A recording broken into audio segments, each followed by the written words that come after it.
It's invigorating.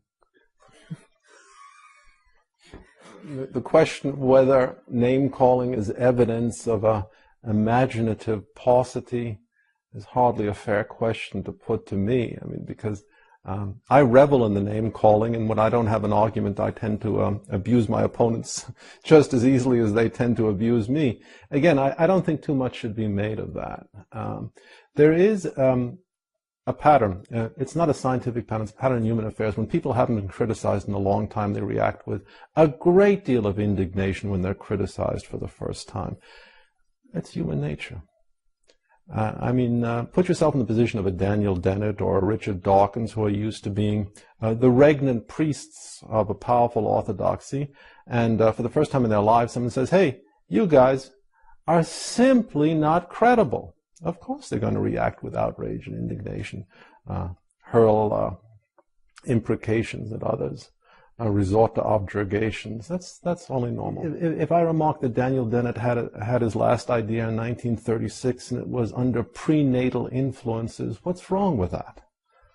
It just sharpens the debate. It puts a lot of emotional emphasis on the debate, and it forces people to come up with something better. That's the real point of name-calling. It forces people to come up with something better. There are other factors at work. Decline in standards of vituperation. America used to be a country rich in insults. It really did. And we lose something in literary or intellectual culture when that's no longer accessible. You get a guy like Daniel Dennett, whose greatest intellectual achievement was growing that stupid beard of his, masquerading as a scientific expert on Darwinian theory, staring at the camera, and no one is dousing him with a bucket of water. It's incredible to me.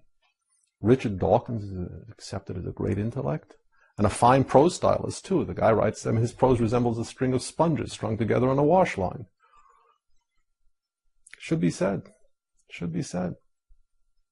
This isn't a question of hatred. It's the question of the effective expression of indignation. There's no reason a democratic society has to be afraid of that. Go after the guys. We've become very defensive, very timid. I mean, look, the fact that we have to justify an attack on Darwinian theory is a very sad commentary on the health of American society. It shouldn't require a justification. It shouldn't. And yet it does. I mean, a very timorous aspect to American society right now. It's gone to the black community, and that's a wonderful thing. But no community in America has mastery of the contemporary language of invective, insult, argot as the black community does. Trouble is, not enough of the guys in the black community are devoting their talents to attacking Darwinian theory or quantum mechanics. That's the trouble. Get these rappers off MTV, put them to work, focus direction on Darwin.